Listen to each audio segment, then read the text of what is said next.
So the first time you got involved. Wait. I was making faces. Alright. I remember when Hochi tried to film me doing an interview and I was like making faces at the camera. He's like, can you stop? Alright. So you first got involved with the Taiwanese American community at Rutgers, correct? Yeah, I was a freshman rep. We called ourselves shadowers, so we had a scavenger hunt that we put together. And it was really like a good way to kind of learn more about my identity, I'd say, and then like make new friends who weren't necessarily like exactly the same as me, but could share kind of experiences. How was the transition from the Rutgers ITASA over to the NYU Taiwanese American community? When I came to NYU, I was involved with planning the night market here, and we threw a huge kind of celebration of Taiwanese American culture and Taiwanese culture in our student center. And then I was also involved with putting together the NYU Columbia bid for the ITASA 2013 East Coast Conference. You were the former national president of ITASA. Yep. How did you get involved with ITASA?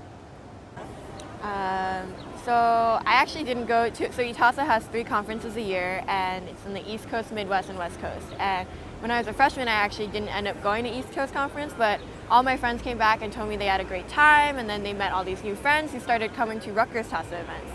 So I met all of them, and I was like, wow, this organization seems pretty cool. So I got to NYU, and there happened to be a team that was interested in bidding to host the ITASA East Coast Conference the next year.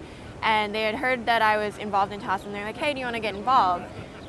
So basically I got involved with the bid team, and then we had to go to Georgia to present the bid to the national board.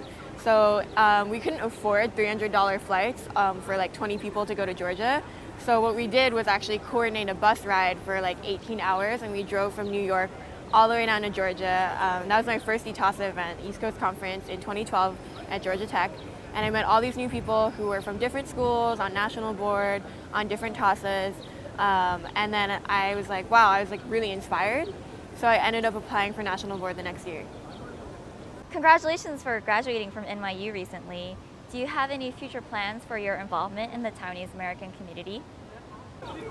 Yeah, I think so. I think so far I've put in a lot of time and made a lot of new friends and gotten a lot of, I guess, support from the Taiwanese American community. And so I kind of see it as like a lifelong commitment where right now I'm in a transition period, right? I'm starting a new job in a few days, and I might be busy with that right now, but I'm helping out with the Global Leadership Organization, which is currently a TACL program, and I do go to a lot of Taiwanese American events in the city and around the country.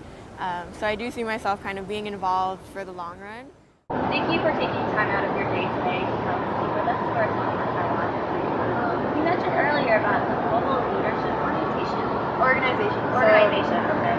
We're a part of TACL, the Taiwanese American Citizens League, and GLOW stands for Global Leadership Organization. So we're the leadership training, leadership conference arm of the organization, and we have actually an upcoming conference on the East Coast in the University of Maryland on September 19th through 21st. So it's a 2.5-day conference over the weekend, and we definitely want to see leaders in the Taiwanese American community and leaders like who are just active and involved come out to hone kind of their leadership and people and project management skills.